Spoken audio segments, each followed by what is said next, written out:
Hi hello good evening. ഞാൻ അതുല്യ. ഭയങ്കരമായ അപകർഷതാ ബോധമുള്ളവരാണോ നിങ്ങൾ? ഈ അപകർഷതാ ബോധം കാരണം നമ്മുടെ ജീവിതത്തിൽ ഒരുപാട് നഷ്ടങ്ങൾ ഉണ്ടായിട്ടുണ്ടോ? Inferiority complex kills person. നിങ്ങളുടെ ലക്ഷ്യങ്ങളെ, നിങ്ങളുടെ ആഗ്രഹങ്ങളെ, നിങ്ങളുടെ കഴിവുകളെ നിങ്ങളെ കൊള്ളില്ല, അല്ലെങ്കിൽ നിങ്ങളെ ആർക്കും ഇഷ്ടമല്ല, നിങ്ങളെ ആരും അംഗീകരിക്കില്ല എന്നൊരൊറ്റ ചിന്താഗതി കൊണ്ട് ജീവിതം എന്ന മനോഹാരിത ആസ്വദിക്കാതെ നഷ്ടപ്പെടുത്തി ഒരുപാട് പേര് നമുക്ക് ചുറ്റുമുണ്ട്. ഈ ഇൻഫീരിയോറിറ്റി കോംപ്ലക്സിന്റെ ഒക്കെ തുടക്കം എവിടെ നിന്നാവും? നമ്മുടെ കുട്ടിക്കാലങ്ങളിൽ നിന്ന് തന്നെയാവും. മറ്റൊരാൾ നമ്മളെ കടിച്ചേൽപ്പിക്കുന്ന ചില വാക്കുകൾ, അത് ചിലപ്പോൾ ബന്ധുക്കളാകാം, നമ്മുടെ പേരൻസ് തന്നെയാകും, രക്ഷിതാക്കളാകാം, അല്ലെങ്കിൽ അധ്യാപകരാവാം. ഒരു ഉദാഹരണം പറയുകയാണെങ്കിൽ, ഒരു കുട്ടിയുടെ പറയാണ്, നിന്റെ അച്ഛനും അമ്മയൊക്കെ നല്ല വെളുത്തിട്ടാ, നിനക്ക് ഭയങ്കര കറുപ്പി അല്ലെങ്കിൽ കറുത്തിട്ടാ, അല്ലെങ്കിൽ നിന്നെ ഒന്നിനും കൊള്ളത്തില്ല, നിനക്കൊരു കഴിവില്ല, നിന്നെ പഠിക്കാൻ ഒട്ടും കൊള്ളില്ല എന്നൊക്കെ പറയുന്ന ചില വിശേഷണങ്ങൾ തമാശയ്ക്ക് ചെയ്യുന്നതാവാം.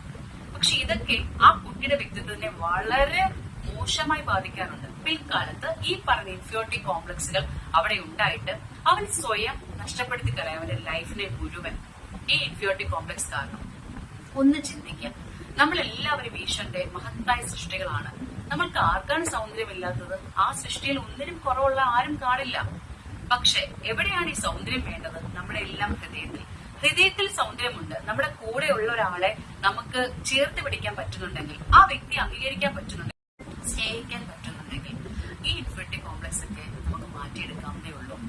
നമ്മളത് സ്വയം പറഞ്ഞാൽ മതി, അല്ലെങ്കിൽ നമ്മളത് കണ്ണാടി നോക്കിയിട്ട് നമ്മൾ സ്വയം നമ്മളെ അംഗീകരിച്ച് നമ്മൾ സുന്ദരിയാണ്, അല്ലെങ്കിൽ നമുക്ക് ഏറെ കഴിവുകളുണ്ട്. നമ്മളുടെ കഴിവുകളിൽ നമ്മൾ ആത്മവിശ്വാസം കണ്ടെത്തുക. നമ്മളെ കൊണ്ട് പറ്റും, നമ്മളെ കൊണ്ട് സാധിക്കാത്തതായിട്ട് ഒന്നുമില്ല. ഈ പറഞ്ഞല്ലേ ഡോക്ടർ APJ അബ്ദുൽ കലാം പറഞ്ഞതുപോലെ sky is not the limit. So നമ്മുടെ മനസ്സിന്റെയും ഹൃദയത്തിന്റെയും വിശാലത മാത്രം ഒന്ന് മേക്ക് ഓവർ ചെയ്തെടുക്കുക. Have a nice day. Thank U.